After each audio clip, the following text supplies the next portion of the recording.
భద్రాద్రిలోని రామయ్యను దర్శించుకున్న భక్తులు. మన్మోహన్ సింగ్ కు భారతరత్న ఇవ్వాలన్న తెలంగాణ సిక్ యూత్ అసోసియేషన్. 2 పిల్లలు మించిన వారికి స్థానిక సంస్థ ఎన్నికల్లో అవకాశం కల్పించాలన్న గాంధీ నాయక్.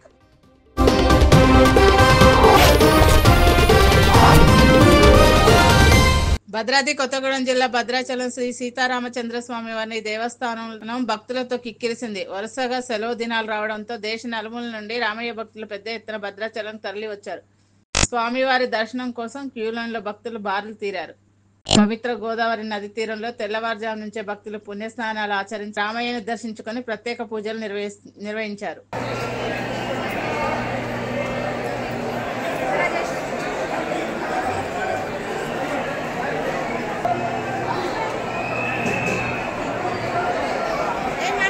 స్థానిక సంస్థ ఎన్నికల్లో 42% బీసీ రిజర్వేషన్లు అమలు చేయాలని పలువురు మేధావులు అన్నారు. హైదరాబాద్లో మేధావు మదన సమావేశం జరిగింది. ఈ సందర్భంగా వారు మాట్లాడుతూ కామారెడ్డి బీసీ డిక్లరేషన్ అమలు చేయాలని వారు డిమాండ్ చేశారు. గట్టిగా మాట్లాడదాం, గెలిపించుకుంటాం. ఆ లెక్కలో కనుక తీసుకుంటే మనకి ఇప్పుడు ఒక ఐఏఎస్ పరీక్ష ఉంది, బ్యాంక్ ఎగ్జామినేషన్ ఉంది, రైల్వే ఎగ్జామ్, అన్నిటికీ డిగ్రీ ఒక మినిమం క్వాలిఫికేషన్ అయినప్పుడు, అర్హత అయినప్పుడు వేరు ఎందుకు పెట్టాలి? అన్నిటి కలిపి ఒకటికి పెట్టి 1000 మందికి ఐఏఎస్ 1001 నుంచి గ్రూప్ 1, 3001 నుంచి గ్రూప్ 2, ఆ తర్వాత 4005 నుంచి గ్రూప్ 3 అని 4 అని ఈ పద్ధతిలో తీసుకుంటే ఇన్ని పరీక్షలు రాయాల్సిన అవసరం లేదు. వాళ్ళందరినీ మళ్ళీ నువ్వు బ్యాంకు తీసుకొని బ్యాంకు 2 సంవత్సరాలు ట్రైనింగ్ తీసుకో, రెగ్యులర్ తీసుకో, ఏమన్నా తీసుకోండి. అందువల్ల ఈ విధానంలో మనం 20 సార్లు పరీక్షలు రాసుడు, ఆ తర్వాత పరీక్ష ఎత్తిపోవడం ఇవన్నీ కష్టపెట్టడానికి కోసమే కదా. గ్రామీణ ప్రాంతాలు ఉండేవన్నీ అందుకోవడం, తెలుసుకోవడం, రాయడం సాధ్యమవుతుందా ఫీజు కట్టడం. అందువల్ల ఒక అర్హతకి ఒకటే పరీక్ష పెట్టుకొని అన్ని అందరు కలిసి పంచుకోవాలి. ఎంతమంది ఉద్యోగాలు ఏటా ఒక క్యాలెండర్ పెట్టుకొని ఇచ్చుకోవాలి. ఆ తర్వాత ఒకటి పార్లమెంట్లో, శాసనసభలో సీట్లు పెంచాలి. అన్నిటికన్నా ముఖ్యంగా మంది మర్చిపోతున్నారు అదేంటి పార్టీ ఫిరాయింపు నిరోధక చట్టం. రాజీవ్ గాంధీ ప్రధానమంత్రి అయ్యి 400 పైగా సీట్లు వచ్చిన తర్వాత ఎక్కడ వెళ్ళిపోతారో అనుకున్నాడేమో. ఆ తర్వాత పార్టీలు ఫిరాయింపు నిరోధక చట్టం తీసుకొచ్చిన తర్వాత అది కాలక్రమంలో ఏమైందో గమనించాలి. పార్టీ నాయకత్వం చేతుల్లో మిగతా వాళ్ళందరూ అనుచరులు లేదా బానిసలు లేదా సహచరులు. కలెక్టర్ దగ్గర మిగతా అట్లా పనిచేసే వాళ్ళకి మారిపోయినారు. వాళ్ళు కేసీఆర్ కావచ్చు, వాళ్ళు అధిష్టానం ఢిల్లీలో ఉన్న వాళ్ళు కావచ్చు, అది జేపీ నడ్డా కావచ్చు, నరేంద్ర మోడీ కావచ్చు, ఎవరైనా సరే ఆ పైన వాళ్ళు టికెట్ ఇవ్వాలి. పార్టీ ఫిరాయింపు చట్టం. మాజీ ప్రధాని మన్మోహన్ సింగ్ కు భారతరత్న ఇవ్వాలని తెలంగాణ సిక్ యూత్ అసోసియేషన్ అధ్యక్షుడు జోరావర్ సింగ్ కేంద్ర ప్రభుత్వాన్ని డిమాండ్ చేశారు. ఆర్థిక శాస్త్రంలో అత్యున్నత విద్యను పూర్తి చేసి దేశ ఆర్థిక మంత్రిగా, ప్రధానిగా మన్మోహన్ చేసిన సేవలు చిరస్మరణీయమన్నారు.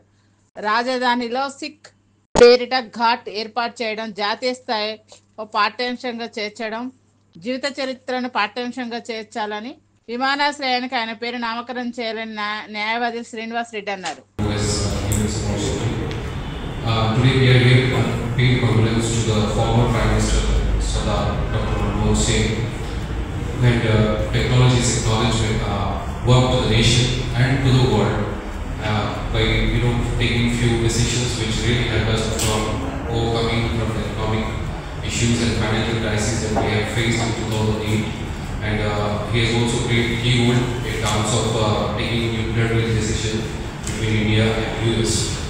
And with all this contribution and his education contribution which he has mentioned, we are demanding to give the highest civilian award, that is Bharat Ratna, to him, so that we can pay homage to this departed soul. So that's it from my end. Thank you very much.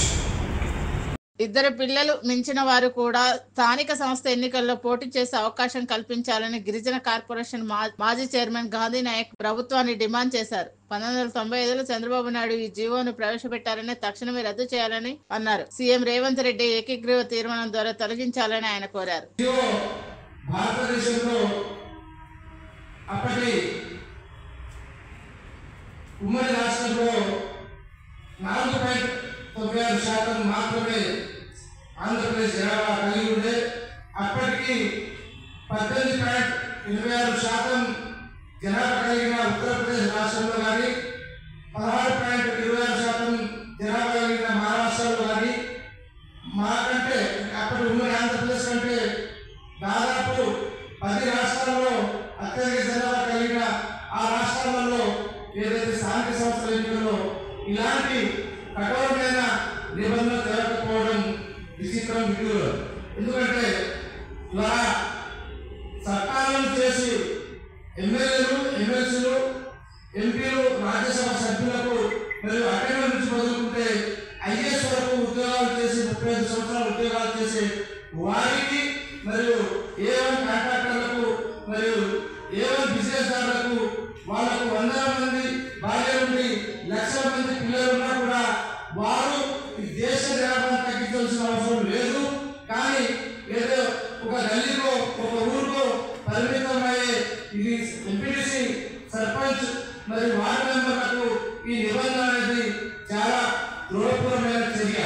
కనుక మేము గత 10 సంవత్సరాల నుండి తెలంగాణ రాష్ట్రం ఏర్పడిన తర్వాత తెలంగాణ ఉమ్మడి రాష్ట్రం ఉన్నప్పటి నుంచి ఈ జీవనం తీసేయాలని మేము అప్పటి ప్రభుత్వానికి, ప్రస్తుత ప్రభుత్వానికి, ఇప్పుడు కొనసాగుతున్న ప్రభుత్వానికి అనేక మార్లు మా కమిటీ ద్వారా ఇంటర్ నుంచి పిల్లలు కలిగిన ఆ రాష్ట్ర కమిటీ ద్వారా ఈ ప్రభుత్వానికి మేము మొదలుపెట్టుకోవడం జరిగింది. జై స్వరాజ్ పార్టీలతో కలిసి పనిచేయడానికి సిద్ధంగా ఉన్నామని ప్రముఖ కళాకారుడు మాస్టర్ జే అన్నారు. జై స్వరాజ్ పార్టీ తమ విశ్వజన కళామండలి పరస్పరం ఒకరికొకరు ముందుకు సాగుతామని చెప్పారు. అనేక సమస్యలపై కలిసిమలిసి పనిచేస్తామని తెలిపారు. ఈరోజు ఇక్కడికి రావడం చాలా సంతోషకరమైన విషయం. వారికి ఉన్నటువంటి ఈ పార్టీ నిర్మాణానికి వారు ఏ సిద్ధాంతాలను పెట్టుకున్నారో అవన్నీ చెప్పినప్పుడు నాకు చాలా సంతోషం వేసింది. ఏంటంటే వివక్షత లేని సమాజ నిర్మాణంలో భాగంగా ఈ పార్టీని వారు నిర్మించి ముందు నడుపుతున్నారు. మరి అటువంటి వారికి, వారి యొక్క పార్టీ సభ్యులకు, మిత్రులకు నా శుభాభినందనలు తెలియజేస్తూ, ఇటువంటి మంచి సదాశయం కలిగినటువంటి వ్యక్తితో నేను కూడా అంటే నాకు వీలున్నంత మేరకు నేను కలిసి పనిచేయాలనేసి నేను కూడా అనుకుంటున్నా. వాళ్ళు కూడా మన ఈ విశ్వజన కళామండలి కార్యక్రమాలకు వారు కూడా కలిసి పనిచేద్దామంటే నేను ముందుకు రావడం చాలా హర్షణీయం. కాబట్టి తప్పకుండా ఒకరికొకరు ఈ సమాజంలో ఉన్నటువంటి ఎక్స్పర్టుల నిర్మాణం కోసం కలిసి పనిచేస్తామని ఈ సందర్భంగా మీకు అందరికీ కూడా నేను విన్నవించుకున్నాను. Thank you very much. Please like, share and subscribe Sneha TV.